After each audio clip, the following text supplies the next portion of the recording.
Here in text 3, if you see, Krishna is saying this transcendental science, basically two things he's saying. First is, this science explains the relationship with the Supreme, with our relation with the Supreme. That's the main reason. And second, he says, this is rahasyam ki etad uttamam. This is a transcendental secret. And uttamam, the topmost knowledge. So this is delineated through always evam parampara praptam. It is always given, handed down, unlike the knowledge that we are getting right now, how we are getting through ascending knowledge. That means we are going through scientific method. We are doing a hypothesis and we eliminate by experimental knowledge, by observation. If you get that result, then you accept it, otherwise you reject it. But this method of learning is coming from the descending process. So it is being handed over from an authority. That's the main. Yeah. So in Manipur, or five, it said that come millennium, comes in millennia. Millennium after millennium. In, spirit, in spiritual form. I remember talking about the spiritual form. So the spiritual form looks like a physical body, but it's like more spiritual, right? Yes. So that why does it not make sense? Does he come in the spiritual form? I thought it comes like one of his devotees. He comes as a devotee Krishna. That is Lord Chaitanya came like that. But Krishna, he's saying he comes as he is. When they die, they don't take birth again. No, he's trying to say, if you can understand how I came, how my activities and how my birth are divyam, are transcendental, not like ours material, if you can understand this science, whoever understands this science, for them, there is no more birth and death. So, that is why number 6 is very important. Krishna is saying, how I come. How I come. This is a secret he's talking right now. How I come, sambhavami atmamayaya. How are we coming? We all know. Through the matter, material energy. We need the help of a mother. Without mother's help, we cannot come. Like that, Krishna does not need anybody's help. He is coming with his own atmamayaya. That is his transcendental energy. With his sambhavami. That's how I come again and again, a millennium after millennium. And it is cyclic.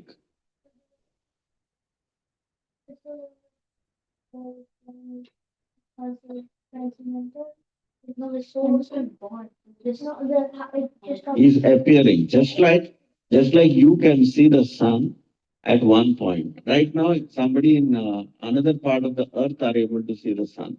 So everybody is getting a chance to see the sunrise, but not everybody gets at the same time. Correct? Sun is not being gone. Sun is also not dying when it sets. You are able to see and you are not able to see the sun. The same way, Krishna enters into each universe once. Every day he is going into one universe. And after, for some time he's there, and then he goes to the next universe. And then he goes to the next universe.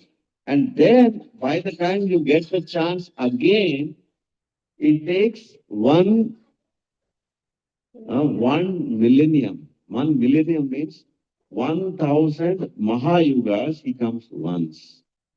In 1000 Mahayugas, he comes once. And that too, there is a calculation. On the 28th Mahayuga, he comes. Out of 1000 Mahayugas, 28th cycle of the Mahayuga, he comes. He came 5,000 years ago. He came again. If he has to come, you have to wait for 1000 Mahayugas of Brahma. Then, oh, you forgot all the, each Kali Yuga is one day of Brahma.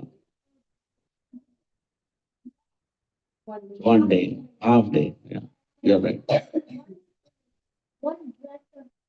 No. 1 day of Brahma contains 1000 Mahayugas. More. It's yugas. It's Mahayugas. This calculation is about Mahayugas. Yeah, it's 400,000. 432,000 is Kali Yuga. Times 10 is 1 Mahayuga. 4 million. 4 million. 4 million years is 1 Mahayuga. Times 1,000 is 1,000. 1,000. 4 billion. 4 billion. 4 billion. 4 billion. So once in 4 billion years he comes. So he came just now, 5,000 years back he came. So you just wait for 4 billion years, then he'll come again. So Prabhupada tells it's very important point because you can calculate how many universes are there. Because he's going to go to every universe and then he's coming. Yeah. So we just missed him. But we did not miss him. Really, if you see, if you calculate in Brahma's time, it is less than 1 second. So in that second, Krishna came. In the same second, Lord Chaitanya came 500 years ago, and we also came in the same 1 second of Brahma. So if you see like that, we are very lucky. Very lucky. Yes. And it came for It's a day. Actually, the Big Bang, they are thinking like that. It is every day of Brahma, it's like a fresh start. So when they calculate, that's why the number matches, count, almost similar. 4.3 billion years, they also say. It came 0.5 billion years ago. No, 5,000 is not even anything, right? Yeah, 4.38 billion. Yeah. 0.5 billion years ago. Right? Not 0.5, it's 0.0000. 5,000 is not. No, 0.00005. Not 0.5. Billion is what? 9 zeros. So it came 5,000 years ago. Yeah. In the form Krishna. and then Chaitanya Mahaprabhu. 500 years ago. That was just 500. That is 500 years ago. Yeah.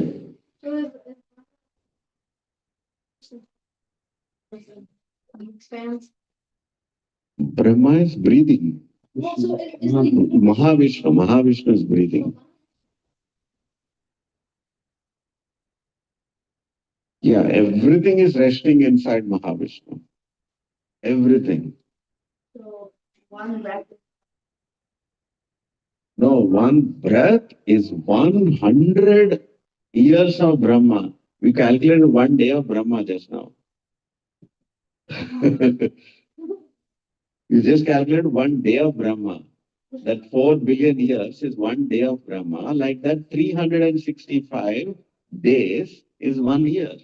Like that, 100 years. It's not that much, yeah. Yes. So, I have no beginning and no end. Correct. So why is Mahavishnu comprises of everything? Like Mahavishnu is like no end and no beginning, right? Correct. But if Mahavishnu, We are talking about the material cycle, material world cycle. no, I'm not talking about that. Just one specific statement that you made. Yeah. Maha- Mahavishnu's breath. everything stays within Correct. But so we can say like he has no beginning and like cannot keep like What, Yeah, right? yeah, for him, there is no beginning, there is no end, correct. You know what I mean? When the material world is contained within him, but he has no beginning. So one day he decided, I'm just gonna put in the material world inside. No. So when he decided. So when he exhales, all the material world comes out. Comes out, And when he inhales, all the material world goes inside. No, I didn't follow your question.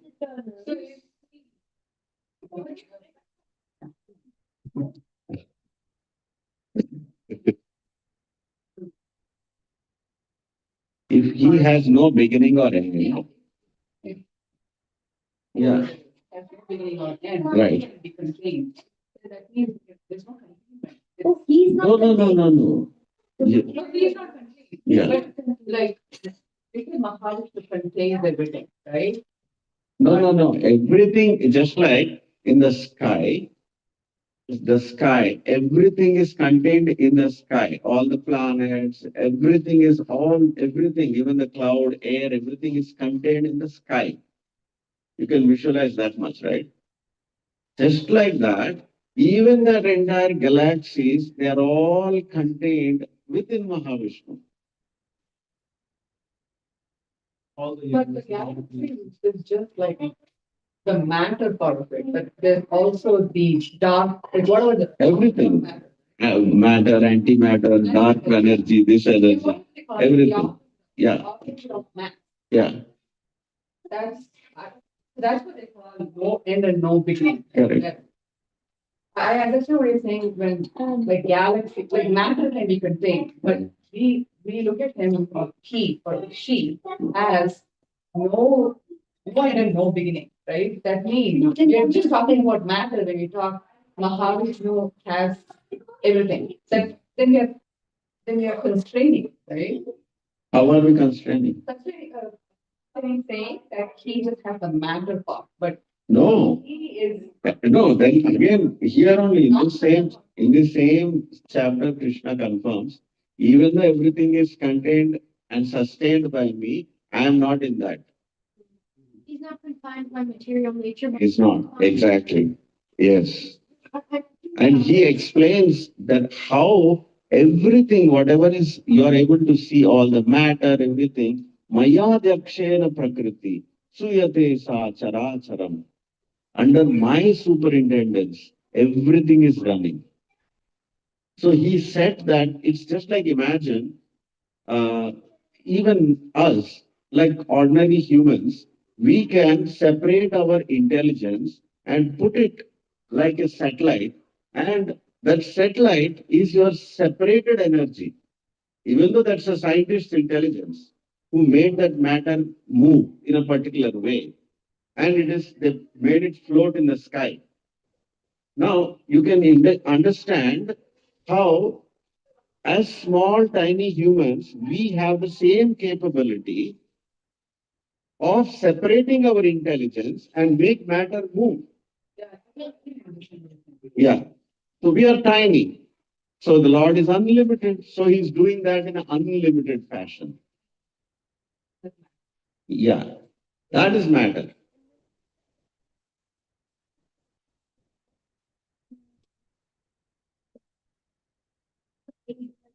not bored.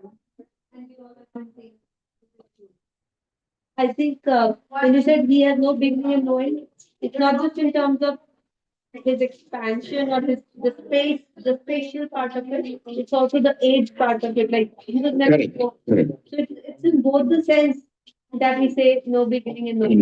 No, correct. So I think that is another correlation to that. I mean, that's what I thought. Yeah. So for Yes. Yes. So time and space, both, they don't actually exist. Oops. my bad. I was about to kiss. No, it's fine. You're okay? No. Yeah. Say it. There it I was thinking I should not is. pick it Yeah. up, but you know. So it's kind of like how people have aquariums, but they're not the fish, but they can control what happens in the aquariums. I didn't get it. And all of the fishes, all the snakes, and all of the changes. Say it again. Say it again. But they're not like the fish, and they can control what happens in that environment and make the fish have illusions by like covering the tank or by like putting. No, they are not doing anything with them. They are not controlling the fish also. They are only rearranging the space where the fish is living. That's all. They cannot do anything more than that. What are they doing? They are not controlling the fish. They are not doing anything to the fish. They just made the fish come in another place. That's all. They didn't change. They cannot.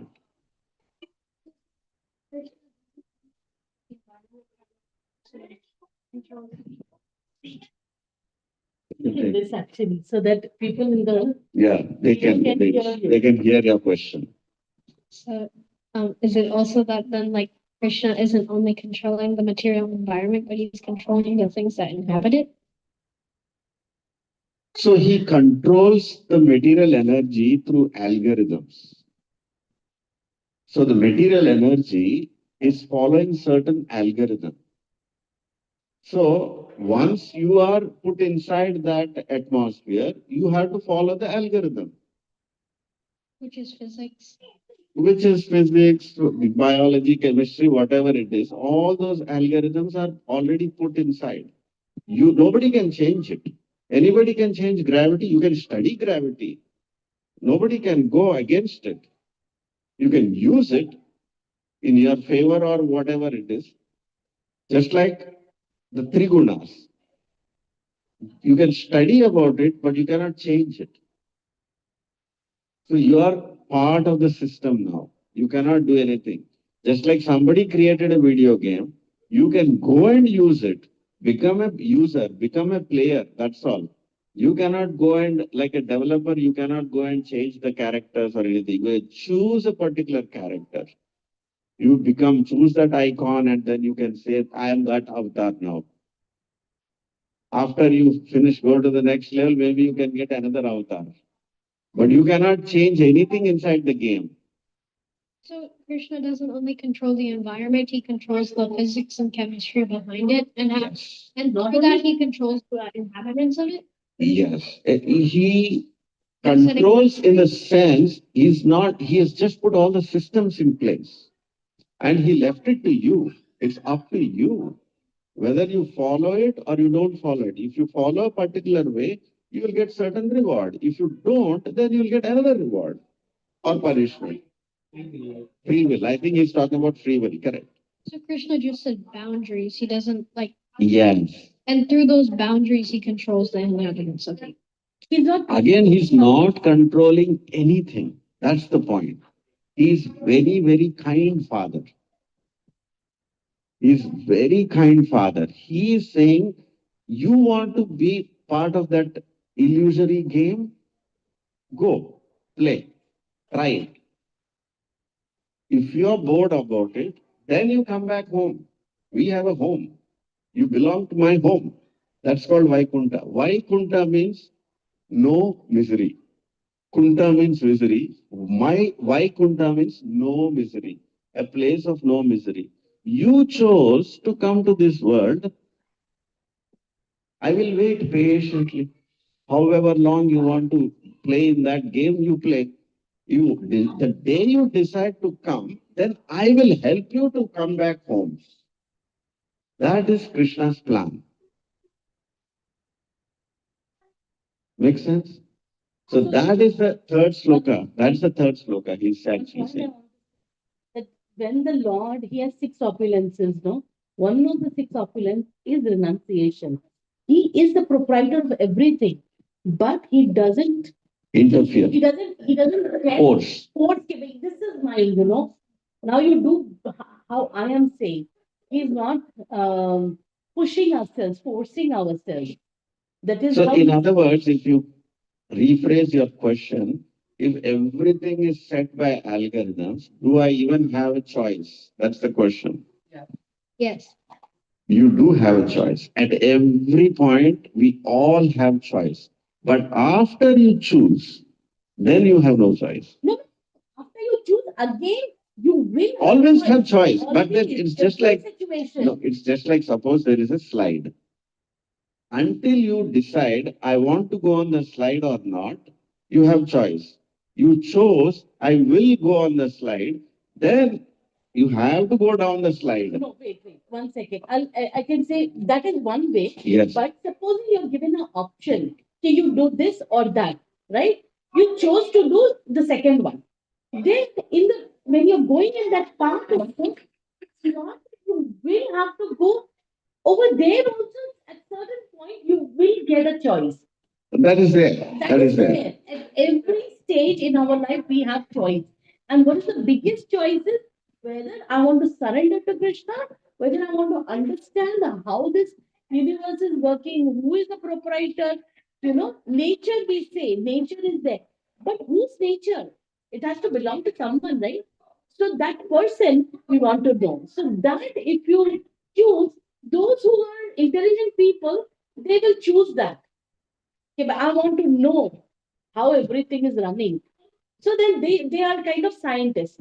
And when they become more and more, how this everything has come about, is there God?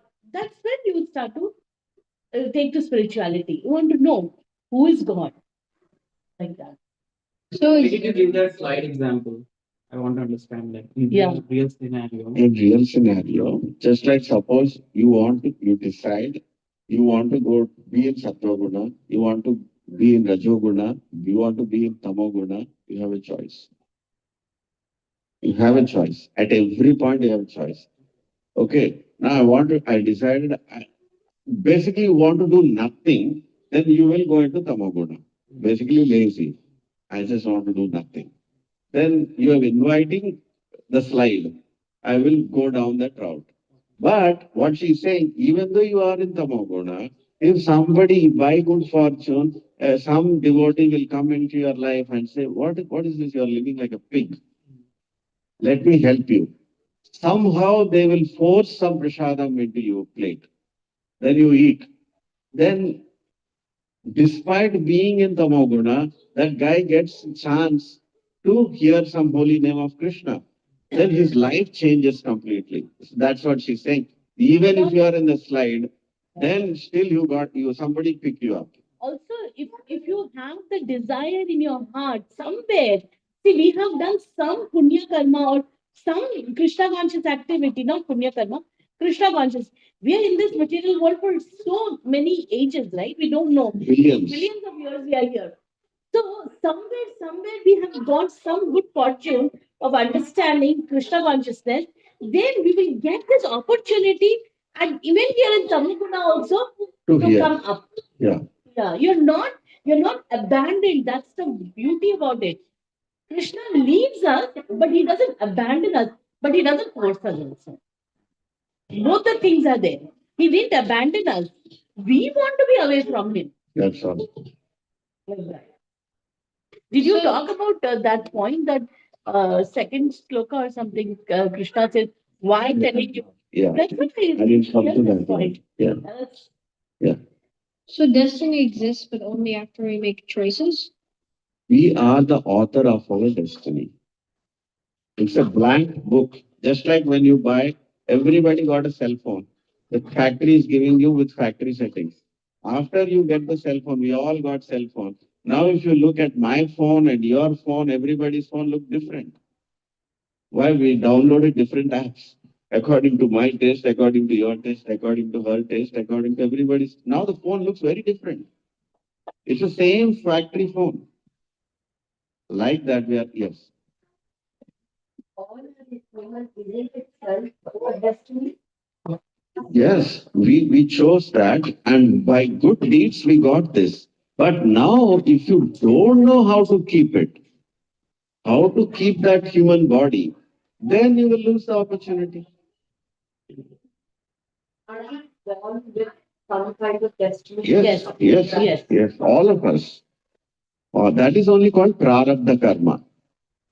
That is, we made the decision and that prarabdha means it is delivered. That much karma is already delivered to you, just like Amazon package is delivered to you. But some packages are on the way. Some will be dispatched later. But whatever you already got is what already Amazon dispatched. Because it's already delivered to you. Generally speaking, prarabdha is delivered package. You cannot change. But the bhakti, Krishna bhakti is so great.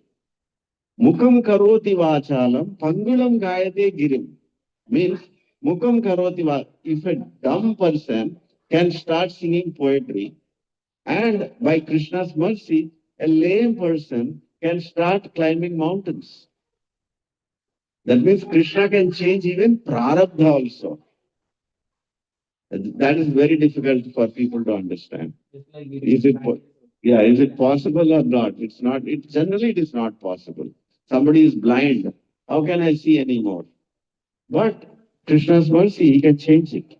He can change it. Maybe there will be somebody. There was a disciple, Ramanujacharya's disciple was there. He was blind, but he was a great devotee. So Ramanuja would tell him every time, you pray to Krishna, he will give you eyesight. Then he said, no, I don't want anything. I'm very happy. I don't want to see this dirty world. I'm happy when I close my eyes, I only see Krishna's vigraha. Yes. Yes. So then Ramanujacharya comes again. Yes. No, then he says, Ramanujacharya says, you tell him next time, one of your guru's property has some defect, you correct it. Like that, you pray to Krishna. Then he says, okay, the guru's property, I have to take care. Guru is only asking. Then he says, okay, one of the guru's property, there's some problem, it says, please fix it. Then his eyes come. He gets eyesight. Basically, Krishna listens to such type of pure devotees' prayers. Like that. One important point. Yeah, the most important point is, even though we are talking about the starting is Evam Parampara Bhaktam, Krishna is saying, originally, this same science of Bhagavad Gita, I already spoke to sun god Vivaswan. He spoke to his son Manu. Manu spoke to his son Ikshvaku. Ikshvaku is the same Ramachandra's dynasty. That's why we say Ikshvakulamamsam.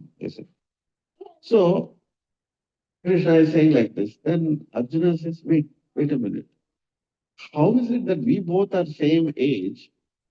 How is it that you spoke to Vivaswan and I don't know? Then he says, no, it's not like that. We both were all the time present together always. But you kept changing bodies, so you forgot. I never changed any body. So I forget. So Krishna is saying all these things. Arjuna is not blindly accepting. He's also asking, but in a very respectful manner.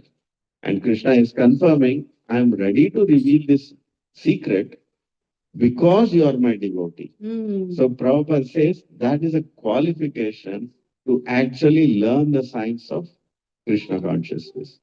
One should be willing to learn and not envious of Krishna when we study this science. Of course, there are many more points, but We will read the first one. Yeah. Aryan, you have a question? So he was not able to reconcile what you said, so. Give him the mic. My brain is right, yes. Yeah, give him the mic, no, that's it. Or maybe this side. Okay. Okay, so Krishna is not born, not dead, right? Uh-huh. He's infinite. How do you put the material nature into something that? Let me rephrase it. So if you're not born and you don't die, you're not really matter. So how do you put something inside something that doesn't exist? You be gone and do whatever you want. No, it's just like a dream. In the dream, nothing exists, right? But how many things are happening in the dream? Lots of things. Exactly. So the entire creation that you see around you is the dream of Mahavishnu. So it's contained in him like a dream. Yes. Yes, Oh. that's exactly her Arti's question. So He rephrased your question, Arti. Huh? He rephrased your question. Oh, what is that? So he said, if everything, all this material world itself is temporary, but the Lord himself is absolute, how does it reconcile? How do you reconcile this? Right?